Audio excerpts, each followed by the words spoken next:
I hope you are successfully caffeinated and ready for the first set of sessions today.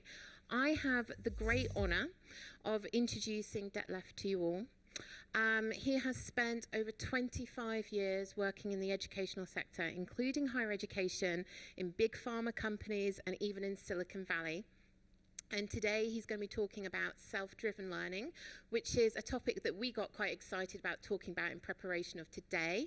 So I'm hoping you all feel the same. And now I'll hand you over. Thank you.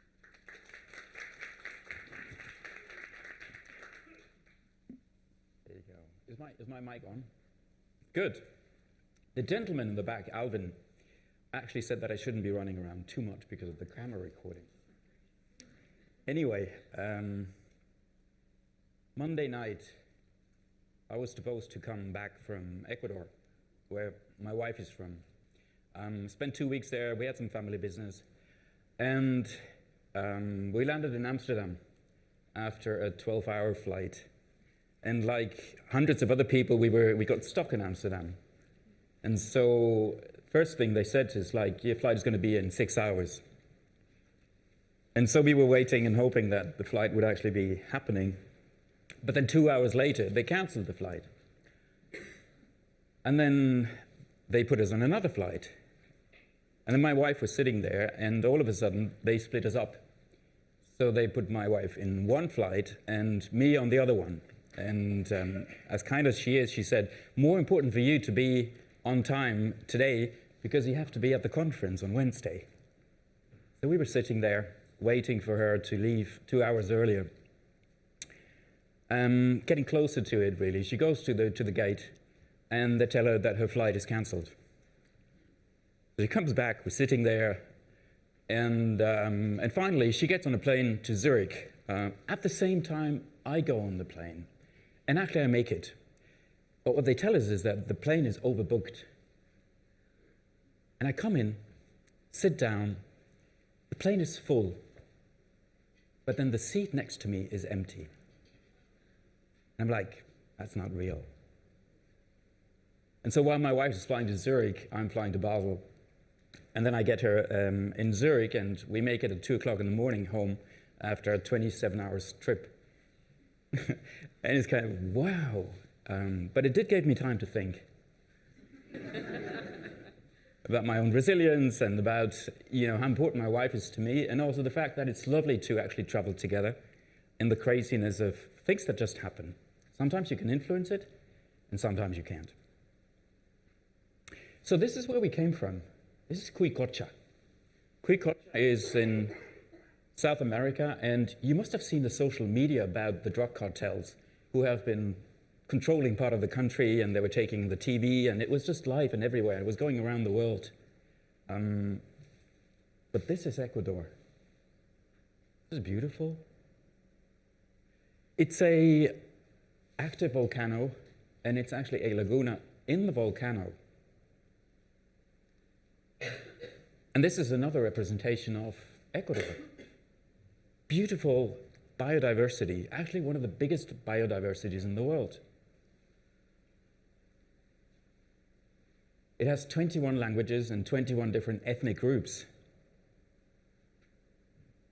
And I met many of those. We have friends who are indigenous, and most of the people actually are mestizos. They're mixed origin, like many of us these days. And I think it's incredibly enriching to be able to immerse yourself in different cultures at the same time.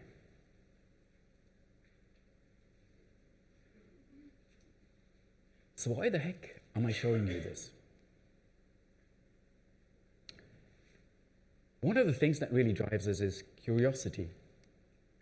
And I hope that the very quick insight into Ecuador has made you a little bit curious to know more about the country or the culture or the languages or my background or maybe your own origins.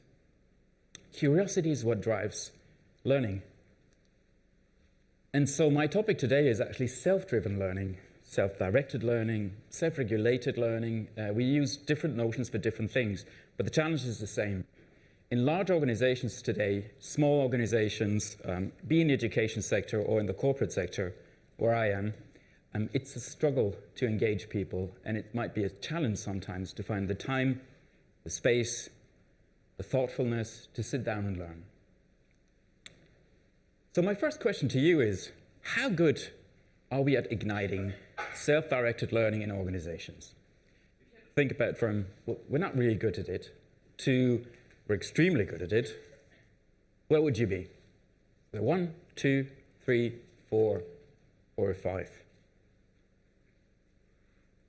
Think about it for a moment. Think about your own organization, and then raise your hand with the number. 2, 1, 2, 2, 5. Oh, she just changed it. Okay, 5, that's great. 2, I see 4s. Okay, even in the back I see 3. Okay, a bit of everything. The 5, tell us more about this.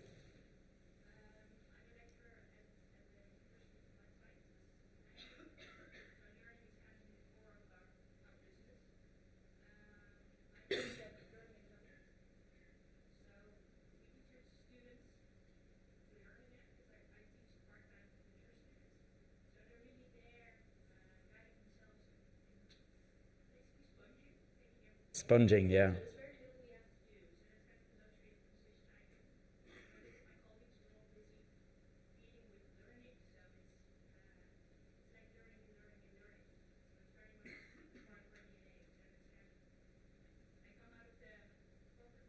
Yes. It's not the same. There you go. And I'm in the corporate world, and thank you for that notion. And really, it's interesting to say that it's in the core of the DNA that students want to learn, or learners want to learn. We had many 2s or 1s. I'd love to hear 1, 2. Anyone? Yes, go ahead. Corporate.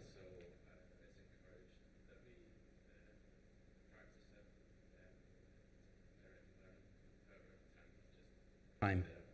Yeah, big struggle with time. Real issue. It's a real issue. The funny thing is, when I recently did a learning needs assessment to set the context for a new strategy in learning, where I'm right now, I'm together with a bunch of engineers, hardcore construction engineers. Everyone had time. Everyone gave me an hour to talk with me, but they don't have time.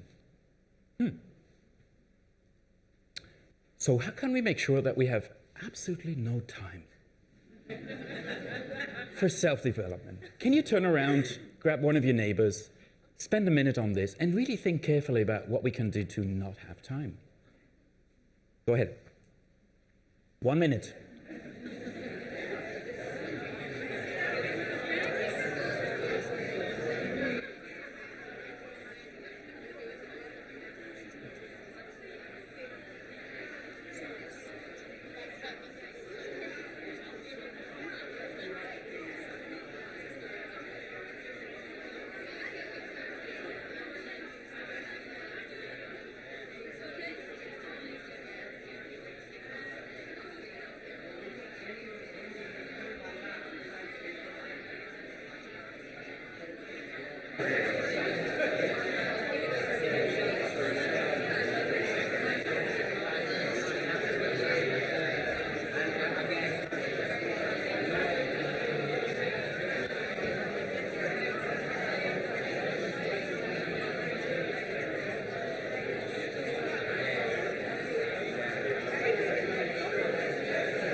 Okay, time.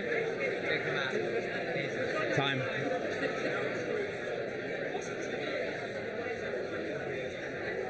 Great. Let's hear a few ideas. I don't know if you were raising your hand. You were raising your hand. That's a good start. Go.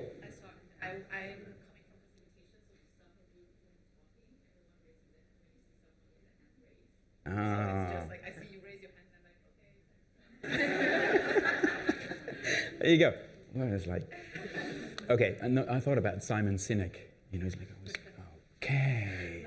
You know, right. Anyway, yeah, go. We're constantly busy. There's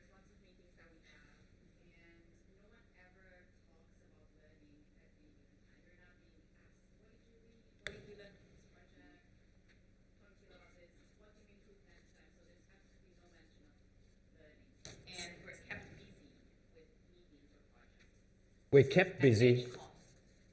Yeah, we're kept busy. Cost, it's not a topic, right, many times, because it's not on the agenda of a meeting, for example. Great, thanks. Yeah? We don't give permission. Tell me more.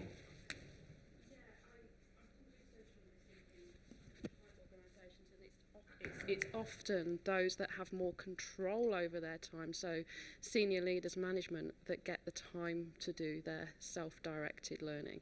Those at the lower echelons of work don't get control. They're told what to do by They're command told and what control. to do. Yeah. So the people who have more control about Yes. and more autonomy about their Yes. own time. That's a Yeah. very interesting statement. Yes. Great, thanks. Yeah, Stella. Is that Stella? She looks like Stella. Hello. I think it's the fact that a lot of people don't really know when they're learning. So often they have learned something, but it's not a conscious, because it's not a formal learning opportunity. So I think there's something around we're not aware of when we're learning sometimes. The awareness of us actually learning something. You come in and you have a conversation, and I learned something at the airport, believe me. Yeah, I did. So it's like, yeah, it's not always conscious. That's a really good point. It just happens. And yet, it is learning. Thanks. Okay, 2 more. Yes. Yes. Tell me more. Yes.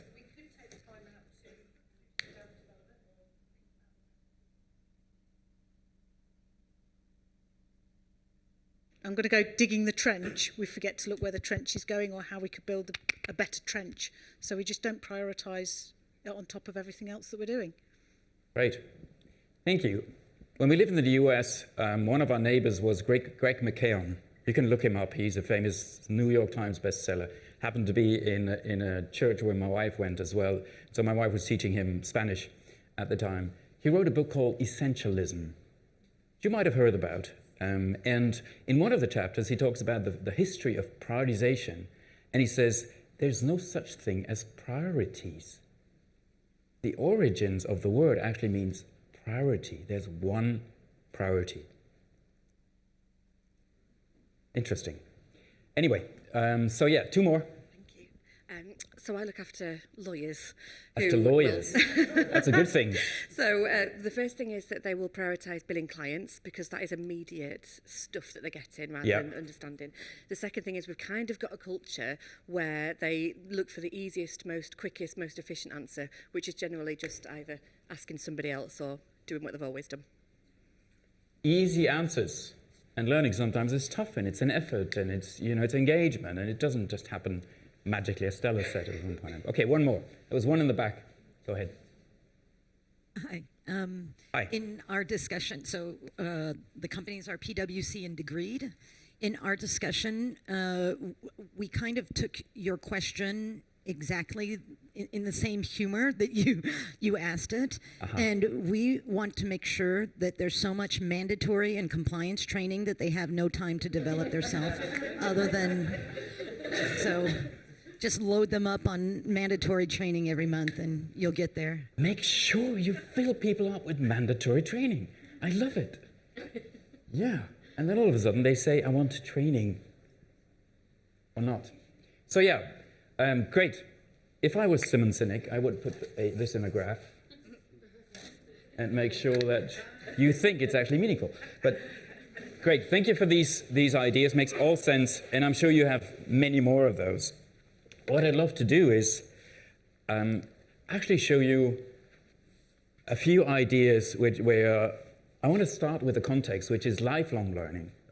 It's interesting that we go to work and it's as if we forget how to learn.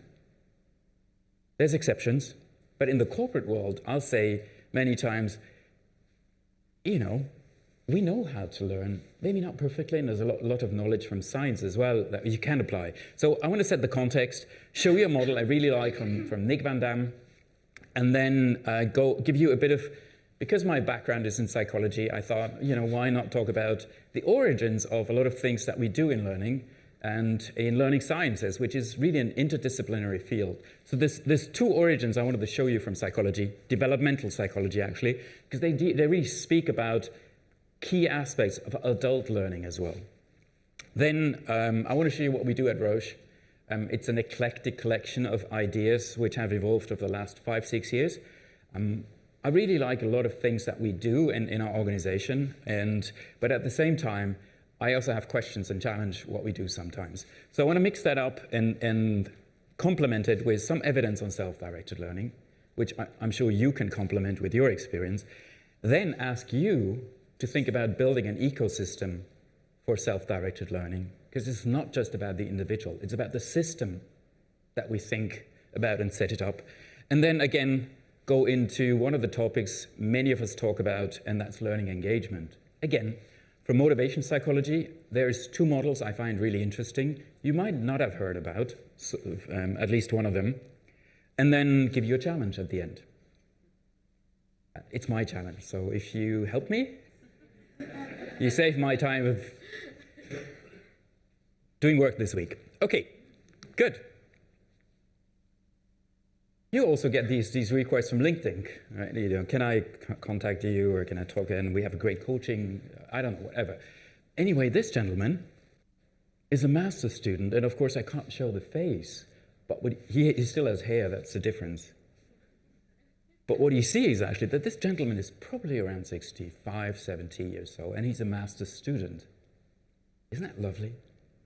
So I looked up his profile, and indeed, he stopped working a while ago and then engaged in all kinds of activities, including starting a master's at an advanced experience phase in his life. Incredible. I'm going to do that. And you should as well. Because what Nick Van Dam's model shows, Nick Van Dam was McKinsey Chief Learning Officer, is now at IA University in Madrid. He's doing all kinds of things, but I recently was in touch with him because I'm one of the mentors in his program. And what a lovely guy. I'm glad we didn't meet in person because he's like 2 meters tall, but he developed this model. And so the model has, on the right-hand side, shows you a lot of aspects that keep you healthy and really help you with this idea of a lifelong learning mindset. On the right-hand side, you see that it's about growth, it's about development, it's about stretching yourself in the right way, and then mastery, which means ongoing practice and feedback. Mastery, mastery, mastery. That seems to be fulfilling for people, and that seems to be meaningful. And on the left-hand side, you see all the energy and where that comes from.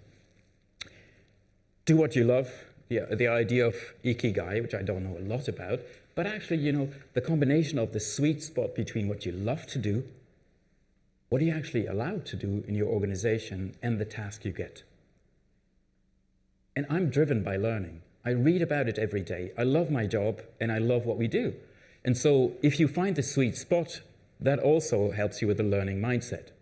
And then stay vital, I think, is the basics of re-energizing when you need it. It's a lovely model, and it helps us to think about the way we can develop people in an organization.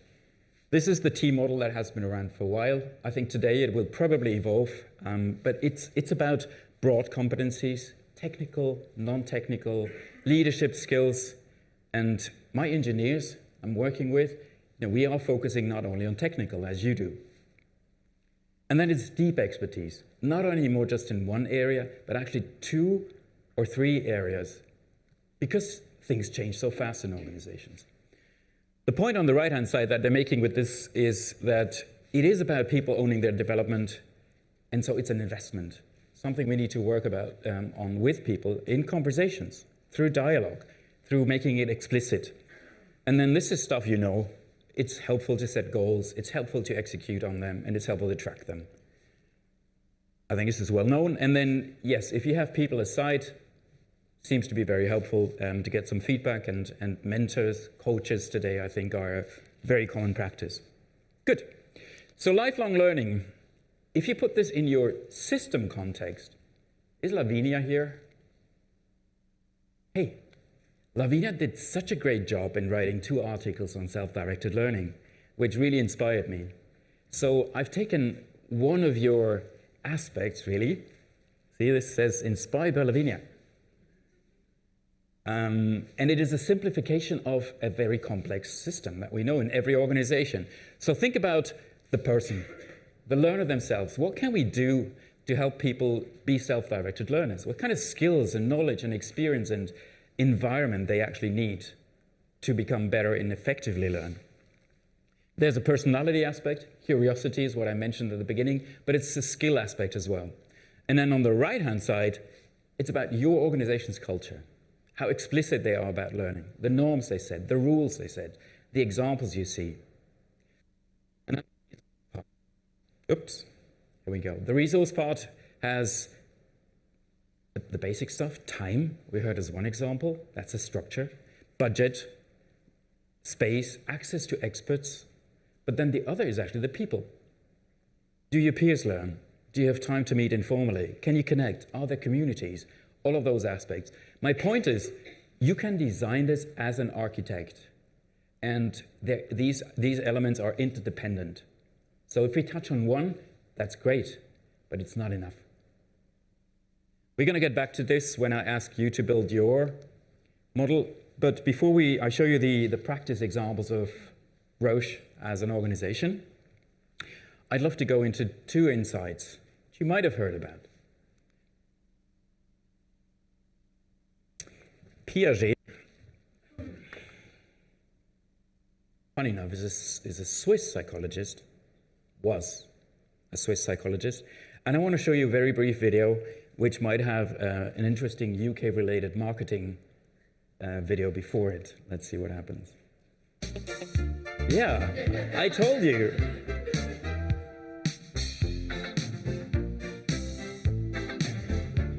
This is a great way of learning about UK marketing. Okay, I can Buy skip this. one, get one half price. You might At be interested in Deichmann sneakers on as all well. Skechers, Fila, and Adidas. Mix and match. Any. Parce que je soutiens que la connaissance part de l'action exercée sur les objets. Or, une action sur les objets, c'est pas du tout la même chose que tirer la connaissance des objets eux-mêmes. Il y a donc là une première confusion. Les autres me trouvent au contraire néo-maturationnistes ou même innéistes, étant donné que je fais appel à l'action du sujet. Mais ils oublient que l'action du sujet, c'est justement une action sur les objets qui a par conséquent interaction et pas action à sens unique. Autrement dit, je ne suis ni empiriste ni innéiste, mais je suis constructiviste. C'est-à-dire que je pense que la connaissance est affaire de continuelle construction nouvelle par interaction avec le réel et ne sont pas préformées. Il y a créativité continuelle.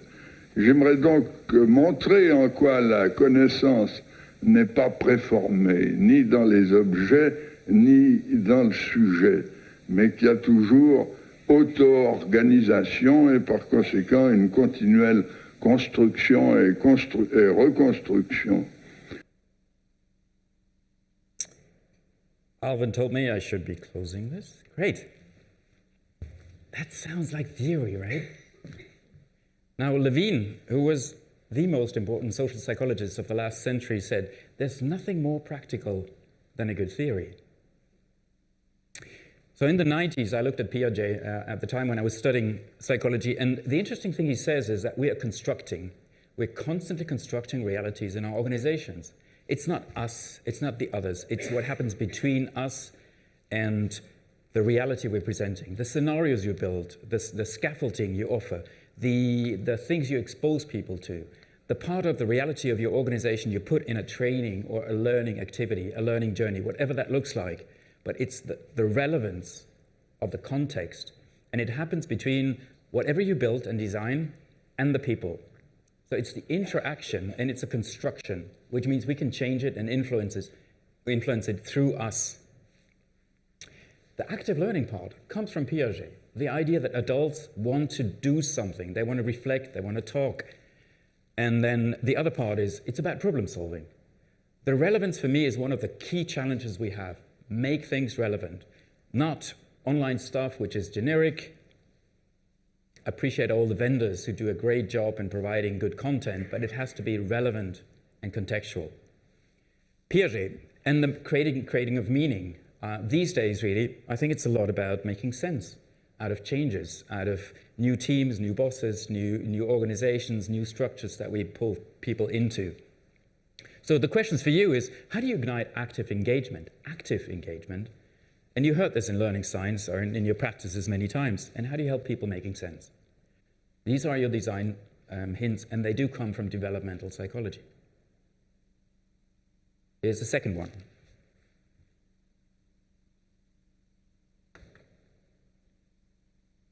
I'm such an idiot. For 5 years, we lived next to Stanford. For 5 years. What an opportunity. Albert Bandura at the time was still alive. And I never met him. Anyway, he died when I was in the US, and he was about 80-something and so. Albert Bandura actually looked at children and interactions between mother and child. And here's what he says.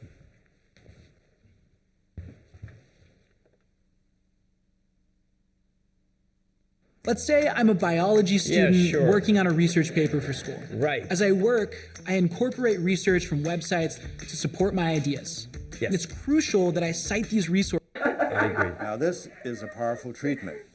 If people are persuaded they have what it takes to succeed, they exert more effort and avoid focusing on their doubts when problems arise. And one's behavior can also change one's personal characteristics, as when we use performance feedback to improve our skills. For instance, people will cross the street against a red light if a well-dressed person with an attaché case does it first, but not if the same person is dressed in shabby clothes. Chance favors the inquisitive, the venturesome, who go places, do things, and explore new activities. My initial research in observational learning centered on the social modeling of aggression. In our experiment, preschool children observed an adult model beat up an inflated Bobo doll in novel ways. Now, the children who had observed the aggressive modeling adopted much of it. In long-running drama serials, are now being used to reduce some of the most... What did you observe? Anything? Sorry, modeling behavior. Yes, we model behavior through imitation and observation. But it also matters who. It matters who, exactly. So we choose actually and pick the people that we model and imitate. Anything else? Yeah.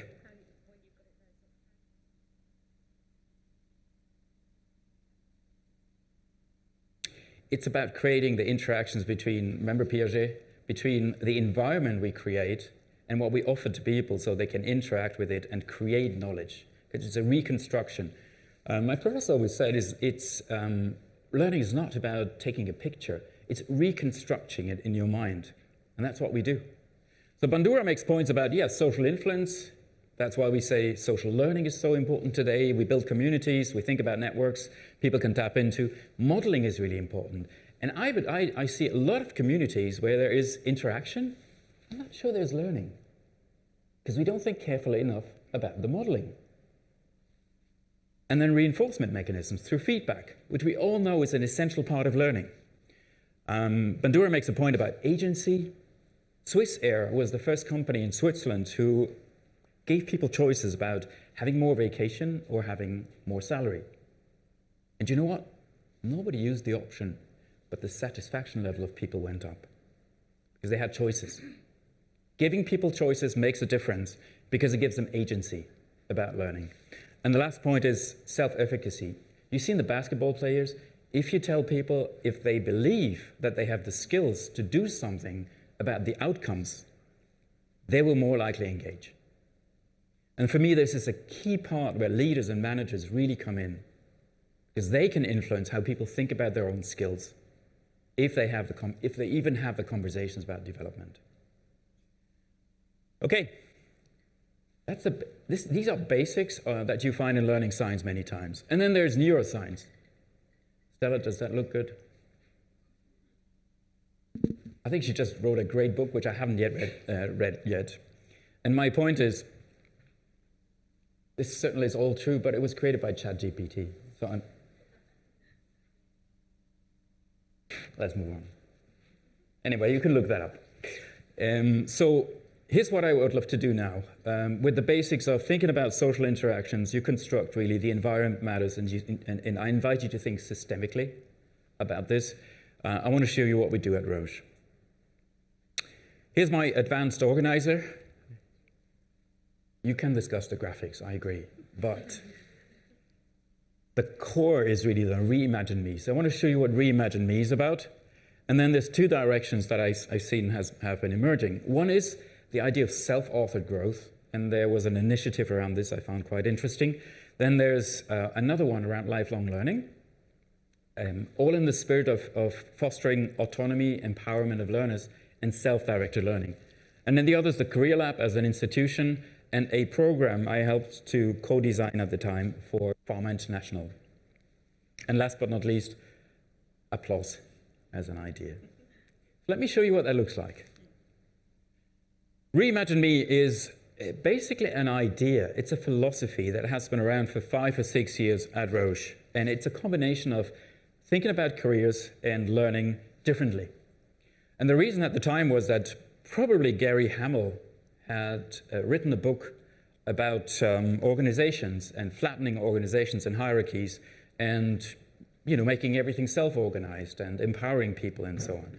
And then Frederic Laloux came along, this Belgian gentleman, and wrote about reimagining organizations. And I think our senior leaders read all of these and had some advice. And so we flattened our hierarchies.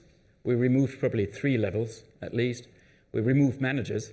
So we don't have managers anymore, and we only have leaders. And each leader is taking care of 15 to 30 people. That's the setup in our organization. And the teams were asked to self-organize, which means there's not someone telling them what to do. They have to figure it out themselves and agree on rules of engagement. It's a completely different system. Governance doesn't happen because you go to a governance committee. They actually just give you advice, and then you have to take decisions. And the idea behind is that people are better if they take decisions at the lowest level possible. So all of that happened around in 2019, I'll say. We introduced talent marketplaces, opportunity marketplaces, empowerment, and so on. The philosophy behind it was Reimagine Me. Ask people to reinvent how they think about their professional and their personal journey to have a fulfilling career. I will say that it has not only been easy, but also challenging, because if you remove hierarchies, you remove career opportunities. So people have to reinvent themselves. So we moved away from what's the next step to think lateral, go into a project, go back into a function, go into an initiative, look for your gig. And that's why the gig talent marketplace came up internally. Here's how this was translated into action. On the left-hand side, one example was invite people to think about having 20% of your time for learning. And we talked about time and the importance of structure. It didn't happen everywhere, but it did happen in certain business units. And 15 years ago, I was part of a group where I thought, we're just a soft skills department. What I didn't understand at the time is that my boss, my manager at the time, was sitting at the table and he negotiated 5 to 10 days a year for learning for everyone in the organization. And that changed the culture. It just changed the culture. So reimagining means 20% of time and then negotiate with your manager or with your senior leadership team.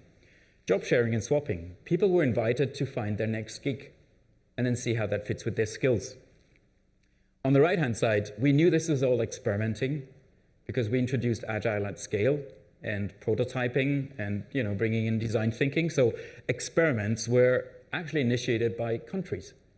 They started with talent exchange across countries, mainly virtually, but also physically. And it was driven bottom up, not top down, bottom up. Kickbox was introduced to drive innovation. People could sign up, come up with an idea, pitch it, and then see if they get funding internally. And the stories were actually to engage people, as you might want to do, and just make examples available as role models. Okay. And you give people some reflection time as well, so questions made available. This is kind of the framework and how this was put into action. Built on that was the idea of self-authored growth. This was just an experiment, I have to say, mainly in people and culture. And what they wanted to do is actually focus on a more holistic view of developing yourself.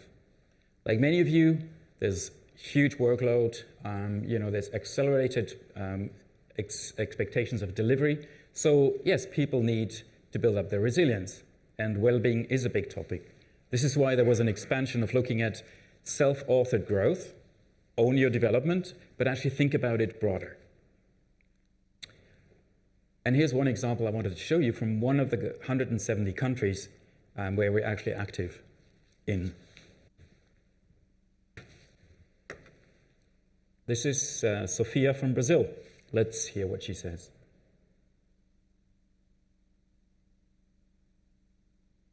There's no marketing. Here is Sophia from INSM Americas team.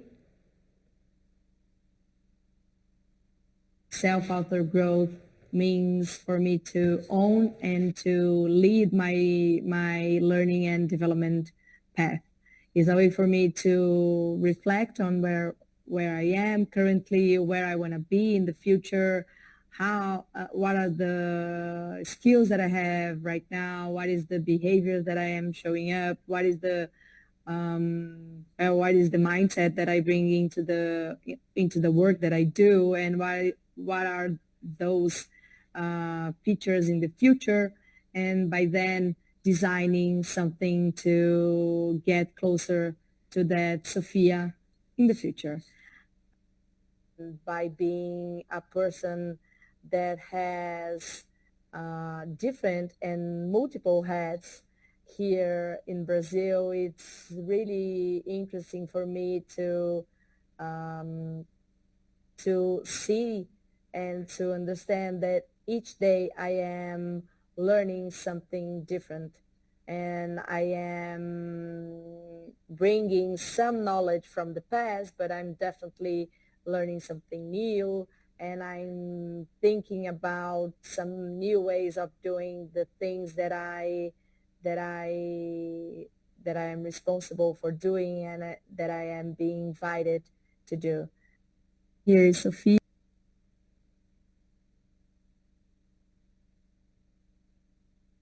Yep. I found this a lovely example of someone who's owning her development and creating opportunities. Owning your development and creating opportunities. And we have a role in providing some of these opportunities. But I hope it gives you a sense of what can happen if you think about providing an idea in an organization, as you do, and then think about how to implement it.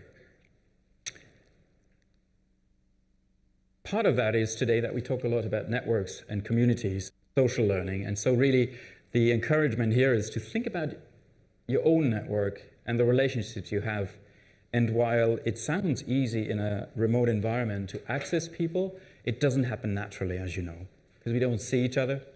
And the physical embodiment of having a face-to-face interaction is so much more interesting. And yet, it's a huge opportunity, as you can see, because in any country, you can actually now access other people which might be at the other part of the world. That's the fascinating part about it. Okay, and then leaders have a role in this. I don't want to spend too much time on it. The message to them was actually at the time, focus on impact. Not just be kind and help people to develop, but actually match it with the needs of the organization. The talent marketplace idea. Impact. Impact for the team, impact for you, impact for the organization. And in our case, for patients. There are resources available. I think that this is important, and Lavinia made that point. The example here is that with all the curation in the world and the huge amount of content available, it's about making the right choices. So what you see on the right-hand side is a selection of what the organization recommends to focus on. Developing yourself, manage your career actively, think about your networks, and also think about diversity and inclusion in this case. And then Roche has access to many, many subscriptions where people can choose and pick. The challenge is, as always, what do I pick and how do I embed it, right? But the point is, there's many resources available internally and externally. There's a Data Academy, there's a Roche Academy, there's a Career Center, which I want to show you. Because the Career Center links into the Reimagine Me idea. And the fascinating thing about it is that it's provided by volunteers. So People and Culture started it as an idea. It's an institution, really. But all of what you see, the offerings they make for self-directed learning, is actually driven by volunteers. And I'm one of them.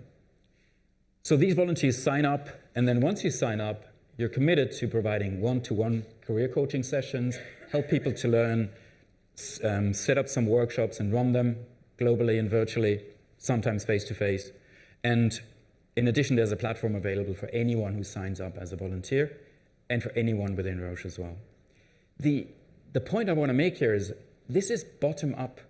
It's self-organized. It's driven by the volunteers' willingness actually to contribute and create an environment that can help people to choose and pick and then focus on something, one skill they want to be better at.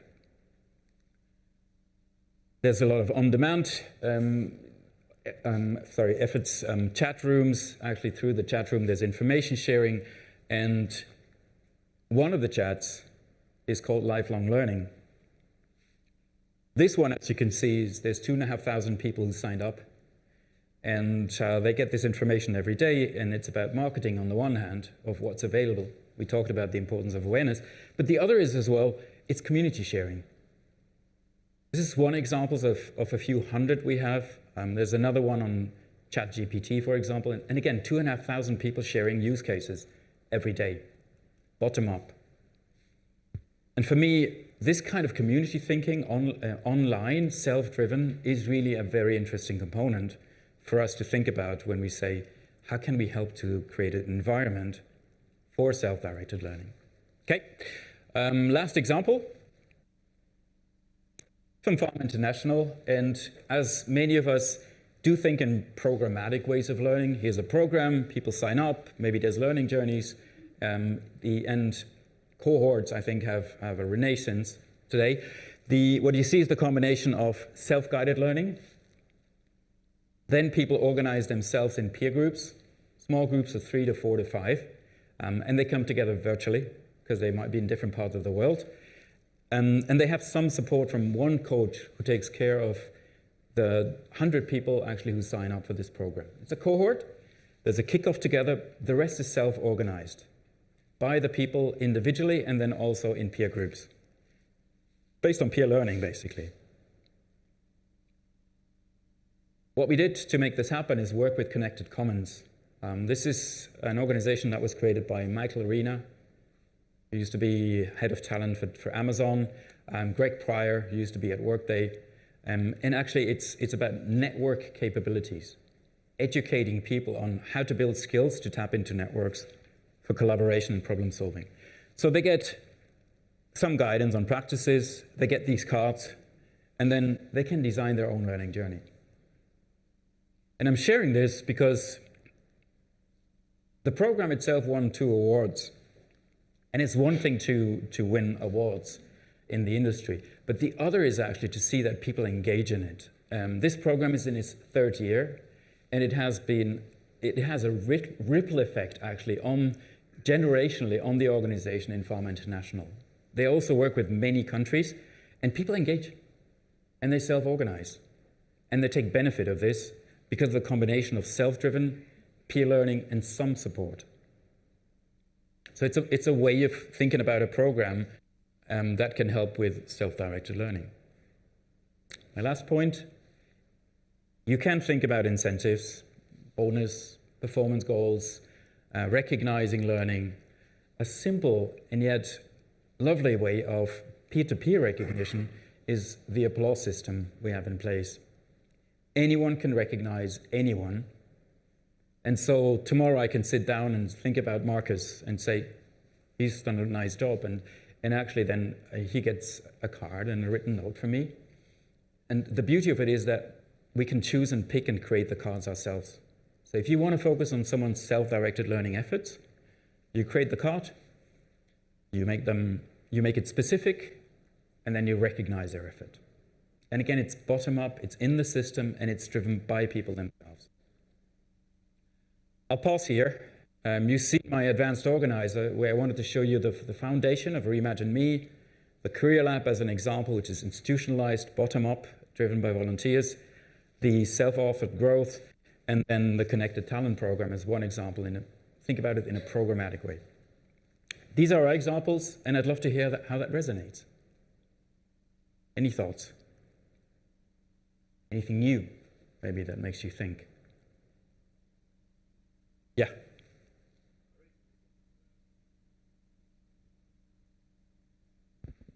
Sort of left to their own devices, people tend to group to sort of similar people, you know, and quite easy, we like to take the easy route.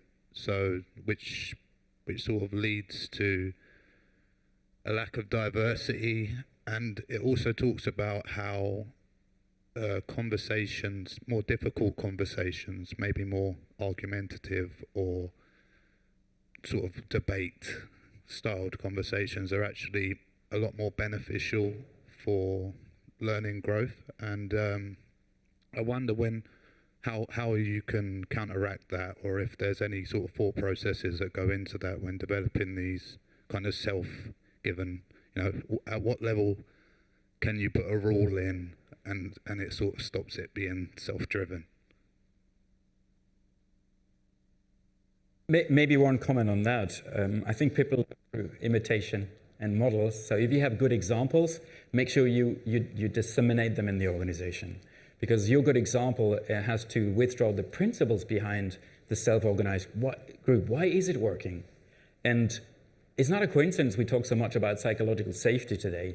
If you read what Amy Edmondson really says, is to have candid conversations, is to feel comfortable enough to address things and have a constructive debate. So it's actually inviting people to sit down and carefully think about what she's saying and then try to apply it in a group. And if you have a good group, use that as a role model. That's what I would say. Okay, one more. Yes? I'm running. Thank you. All of this looks really beautiful, and I'm sure you didn't get there in one day. Yeah. So my question is, if a company or corporation would want to start putting something like that together, where should we start? Where would you recommend? What were the learnings or the challenges that you had to overcome before, you know, people got engaged and, you know, they were rushing to your solutions? Yeah. I believe that ideas drive the world. I think you have to expose yourself and put an idea out there. I started a new role in September. I moved from R&D, clinical scientists, and I knew this inside out because I've been there for 15 years in different parts of R&D. Now I'm in engineering. I have no clue about engineering, I'll be honest. I've never built one of these buildings, and I don't know exactly what they're doing. What I will try to do, though, is I put out an idea and I have to expose myself. So for the last few months, I was trying to identify the people I think have an affinity to learning, and I think they want to help me because I need a network of influencers, like social media, right? So I'm actually identifying the influencers. I'm thinking about an idea I can put into people's brain. Because of my needs assessment, I have an idea what that could be. Combine the idea with the influencers and then build one structure, because structure drives behavior. So those are the three things I will start with actually in engineering now. Does that help? Thank you. Okay, enough from practice. Looks all beautiful, took 5 years, doesn't all work. And I'm not going to spend too much time on this because you can look it up. But the evidence shows, yes, and I will add the reference. This is from a meta-study on self-directed learning. So it's not just one study, it's a meta-study. And what it shows is that on the right-hand side, when you think about self-directed learning, it's the combination of the person, the behavior, and the environment that matters. That's where you can architect. And it's about personal agency. People want to believe that they have the skills to do something.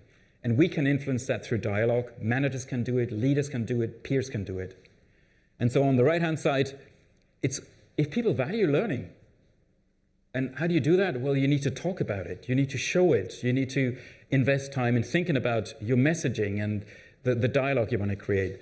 Self-perception matters, self-determination matters, and successful learners have these strategies that we can educate them, and they can learn from peers and in knowledge-sharing sessions and so on to build effective habits. What we do know is people who are good in self-learning, they're organized, they plan, the structure, they have these skills. And if they don't, you can help them to build them. And the other thing is, this comes from Jeff Diefenbach. It's a colleague of mine who works at MIT. 4 years ago, we wanted to write an article. He finally did. And this is his summary. This is basics.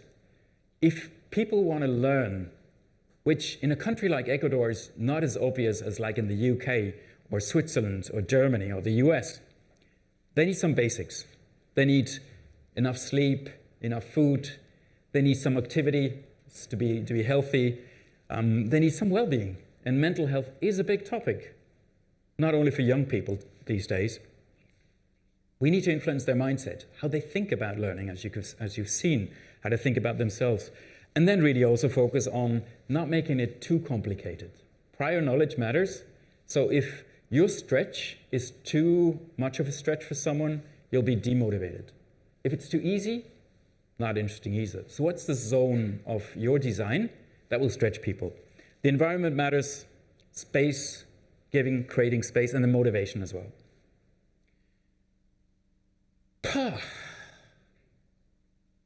Okay, now you. I'd love you to think about this model. Have a look at your colleagues on the right-hand side, on the left-hand side, and actually get up and think about the organization, the resources, and the learners. And there's many aspects you might want to think about when you think about self-directed learning and designing and architecting it. What I want you to do is actually spend time to design and architect. So what you find on the right-hand side is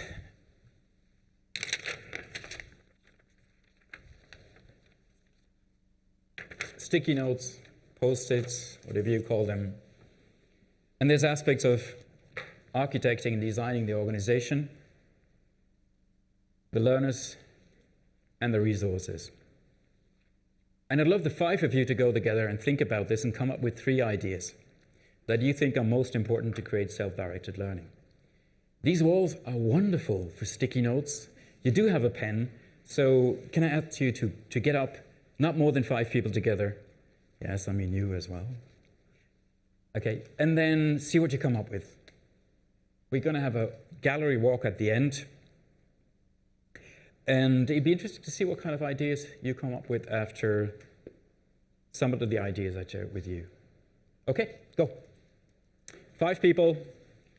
Go to the right-hand side, grab your sticky notes, 1 pen, 3 ideas.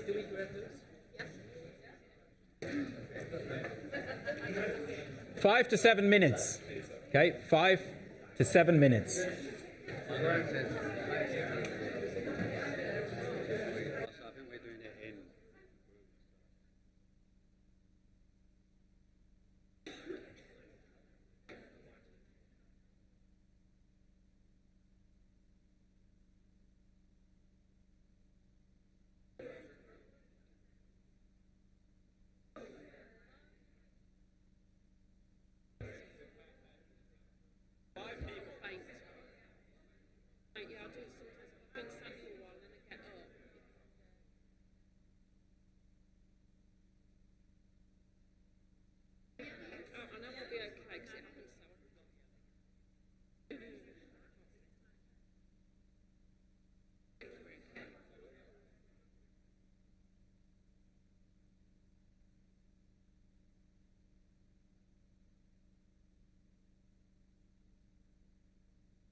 Right, bringing everyone back into the room.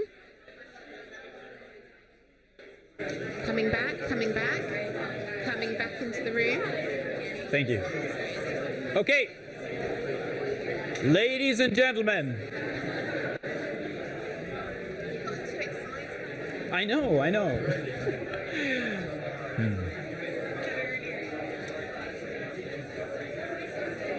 Hello.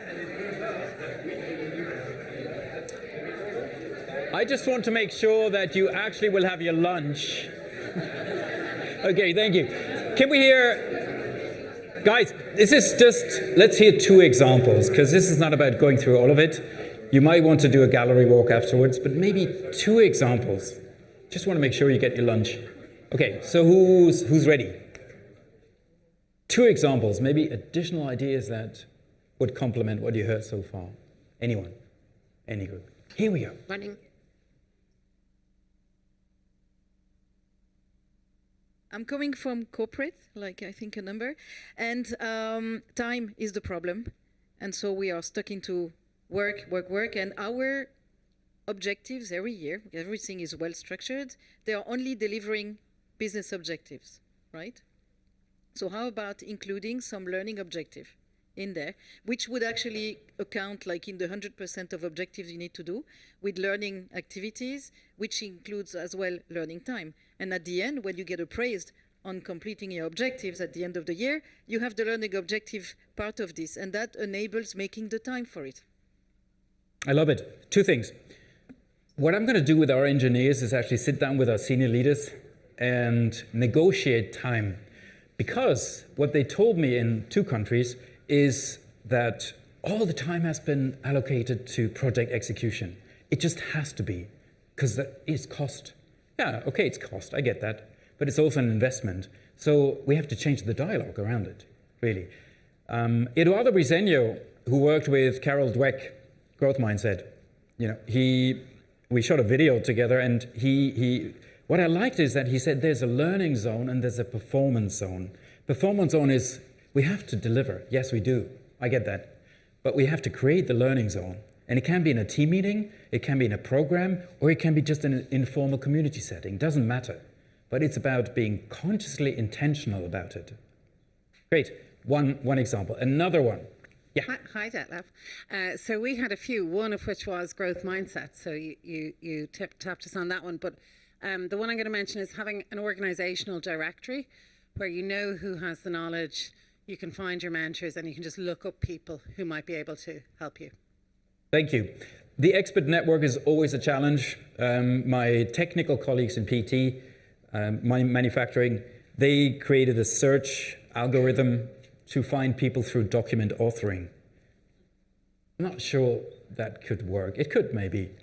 The more interesting thing is we have StarMind. That's also a innovation kind of thing. You can throw in a question, and then it gives you answers on who could be the experts in the company. And that's a good starting point. So some mechanism you can establish, not only through technology, but actually through social systems, social structures we can create, like the guys in Pharma International did.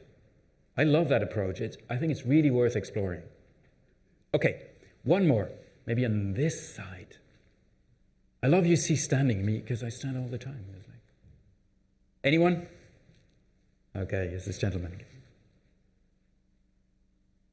Yeah, this is the last one. So we were looking at it, well, I was kind of looking at it from a bit of a stalemate situation where you've already got an existing sort of learning culture within a business, and you're trying to change it around. So I thought a really important element would be like onboarding and your induction process. So sort of bringing new people into the organisation and ensuring that during that process they sort of start to build the new learning culture and lead the way.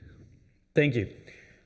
I do think that's a great point. In a group I was part of 3 years ago, what they created was a 2-minute explainer video as part of onboarding.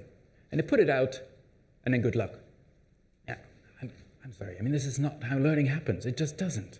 Explainer videos are great, but it's a starting point. What I loved more is when we think about learning program and then implementation and realization and sustainment, that's where we want the impact. Sustainment is about putting it in the DNA. Somebody said that at the beginning. So I always pay attention to sustainment at the beginning.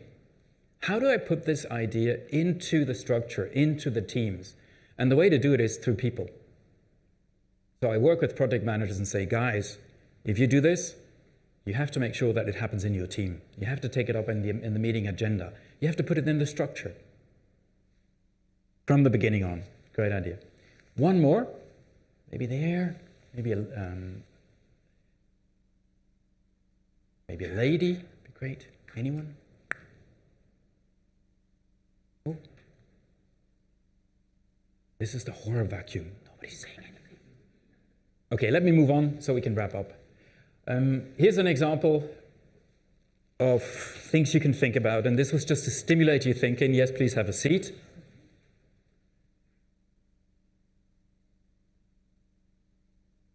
Thanks so much, guys. I did this exercise for myself just to play around, so you get these slides afterwards. This is designing the organizations, plenty of ideas that maybe fit with your discussions you had. This is resources, lots of stuff you can do. It's all about content and the social part, the peers, the network, the managers, the leaders, the people. And then me as a learner, there's so much evidence on learning to learn.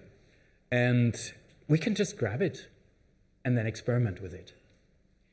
And so, for me, it's all about design. Maybe because I had the privilege to spend 5 years in Silicon Valley.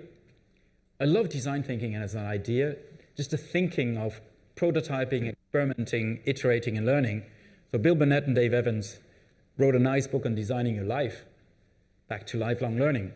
And they use design thinking to invite people to experiment and try things out. Yep. I'm going to skip this, but I want to make the point that you can look it up. Yeah. You know, we're all lacking time, so really, the point I want to make here is that motivation is not enough. Learner engagement is not just about motivation. It is not. The addition is something that I looked at in my master's thesis in the 90s. At the time, there was a guy called Heckhausen and then Kuhl in Germany, and what they did is they tried to find out why people take action or take not action even though they're motivated. Do you know why? Because we're distracted, because we have conflicting interests, because your colleague wants to have some time of yours, and even if you have all the will in the world to do something, you still might get distracted and don't find the time and space. So where willpower and volition comes in is when you have prepared, you have thought about learning is important, or you had the conversation with your learners. You influence their expectations that they can actually become better if they invest. That's the preparation. Then you design your programs in a way that the tasks you give people are actually interesting. Not too difficult, not too easy. You design them thoroughly. And Csikszentmihalyi, another person I would have loved to meet. Csikszentmihalyi was an Hungarian-American psychologist who developed the idea of flow. You can create flow if the skills you use and the task you give in your learning programs perfectly match. That's when flow happens, when you get lost in the activities, as you did a little bit, hopefully. But then volition is required to move from knowing to acting. We know a lot about learning. We know it's important. We know we have to adapt constantly to change. And yet, to get there, you need volition. And volition is the additional energy, the additional focus, the self-regulation part of moving from motivation to action. So Room, psychologist again, looked at expectations. Csikszentmihalyi looked at the idea of flow. And Heckhausen has developed a model for volition strategies you can teach people. If you pull this together, such a colorful slide, I can't believe it. Anyway, if you put this together, the one thing I want you to remember is when Caesar moved over the bridge and crossed the Rubicon at the time of the Roman Empire, he couldn't go back. So that's when volition happens, that's when you take action. When your intention is so clear that you're actually going to do it, the intention is what matters most, and that's the bridge between knowing and doing.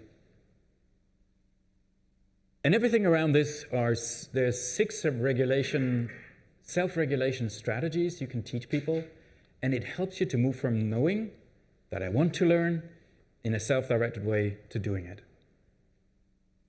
That's it.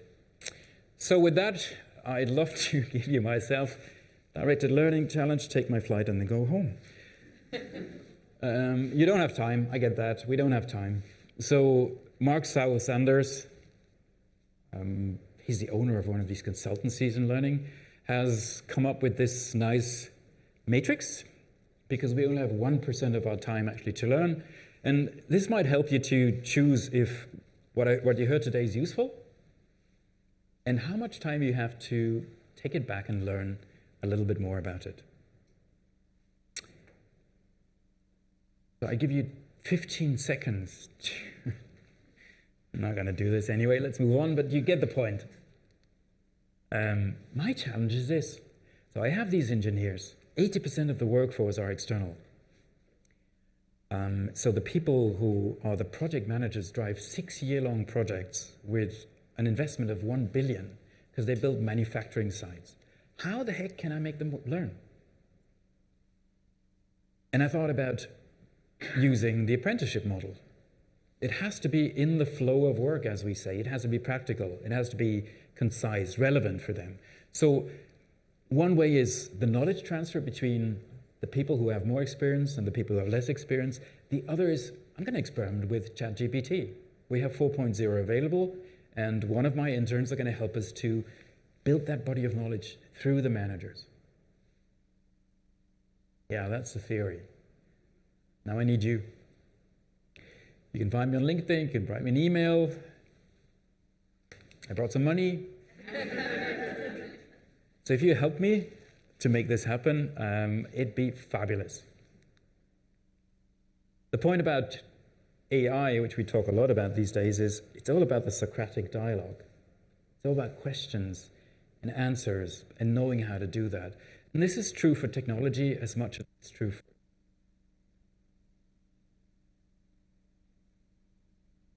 if you go back to lifelong learning, when I do career coaching,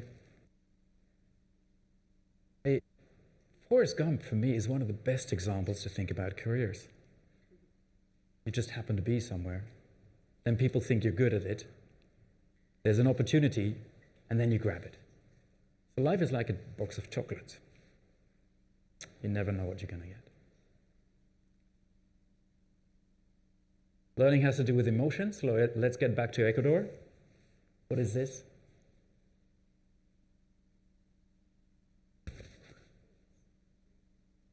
Oranges? Yeah, could be. What? Passion fruit. Yeah, maracuya. Delicious. This is Quito. It's United Nations heritage, really. 2,800 meters high. It's the second highest capital in the world. Colonial, beautiful, really. And this is where we started, Cuicocha. I hope I made you a little bit curious about the topic and invite you to explore further. And if you want to help me with my challenge, that'd be great. Thank you so much.